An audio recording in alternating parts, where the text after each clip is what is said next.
ବର୍ତ୍ତମାନ ସିଚୁଏସନ୍ ବହୁତ ଖରାପ ଅଛି ଆମର। ଆମେ ଏବେ ରୁମ୍ରେ ରହିଛୁ, ଯେହେତୁ ବମ୍ ବ୍ଲାଷ୍ଟ ପ୍ରତି ଅଧଘଣ୍ଟା ଘଣ୍ଟାରେ ହେଉଛି, ତ ଆମେ ବାହାରକୁ ବାହାର କରିପାରୁନୁ କି କିଛି କୁଆଡ଼େ ମାନେ ବାହାରକୁ ଯାଇପାରୁନୁ। ଗଭର୍ଣ୍ଣମେଣ୍ଟ ବି ଆମକୁ ଭଲ ମାନେ ସପୋର୍ଟ ଦେଇଛନ୍ତି, ୱାର୍ଣ୍ଣିଂ ଦେଇଛନ୍ତି କି ୱିଦାଉଟ୍ ପରମିସନ୍ କେହି ବାହାରକୁ ଯିବେନି ବୋଲି। ପ୍ରତି ଅଧଘଣ୍ଟାରେ ଘଣ୍ଟାରେ ବମ୍ ବ୍ଲାଷ୍ଟ ହେଉଛି ଆମର ମାର୍କେଟ ଉପରେ, ଟାଉନ ଉପରେ ପୁରା ଆମେ ଦେଖିପାରୁଛୁ। ଏବେ ସୁଦ୍ଧା ବି ସେଇଠୁ ନିଆଁ ବାହାରୁଛି, ଧୂଆଁ ବାହାରୁଛି। ସେମିତି ଆଗକୁ କ'ଣ ହେବ ସେମିତି କିଛି ଜଣାପଡ଼ୁନି, ତଥାପି ତ ଜଣାପଡ଼ୁଛି ଯେ ଆହୁରି ବି ବମ୍ ବ୍ଲାଷ୍ଟ ହେବାର ସଂକେତ ମିଳିଛି। ଦେଖାଯାଉ ଆଗକୁ କ'ଣ ହେଉଛି। ବର୍ତ୍ତମାନ ସିଚୁଏସନ୍ ବହୁତ ଖରାପ ଅଛି ଆମର। ଆମେ ଏବେ ରୁମ୍ରେ ରହିଛୁ, ଯେହେତୁ ବମ୍ ବ୍ଲାଷ୍ଟ ପ୍ରତି ଅଧଘଣ୍ଟା ଘଣ୍ଟାରେ ହେଉଛି, ତ ଆମେ ବାହାରକୁ ବାହାର କରିପାରୁନୁ କି କିଛି କୁଆଡ଼େ ମାନେ ବାହାରକୁ ଯାଇପାରୁନୁ। ଗଭର୍ଣ୍ଣମେଣ୍ଟ ବି ଆମକୁ ଭଲ ମାନେ ସପୋର୍ଟ ଦେଇଛନ୍ତି, ୱାର୍ଣ୍ଣିଂ ଦେଇଛନ୍ତି କି ୱିଦାଉଟ୍ ପରମିସନ୍ କେହି ବାହାରକୁ ଯିବେନି ବୋଲି।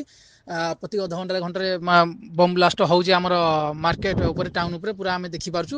ଏବେ ସୁଦ୍ଧା ବି ସେଇଠୁ ନିଆଁ ବାହାରୁଛି, ଧୂଆଁ ବାହାରୁଛି। ସେମିତି ଆଗକୁ କ'ଣ ହେବ ସେମିତି କିଛି ଜଣାପଡ଼ୁନି, ତଥାପି ତ ଜଣାପଡ଼ୁଛି ଯେ ଆହୁରି ବି ବମ୍ ବ୍ଲାଷ୍ଟ ହେବାର ସଂକେତ ମିଳିଛି। ଦେଖାଯାଉ ଆଗକୁ କ'ଣ ହେଉଛି।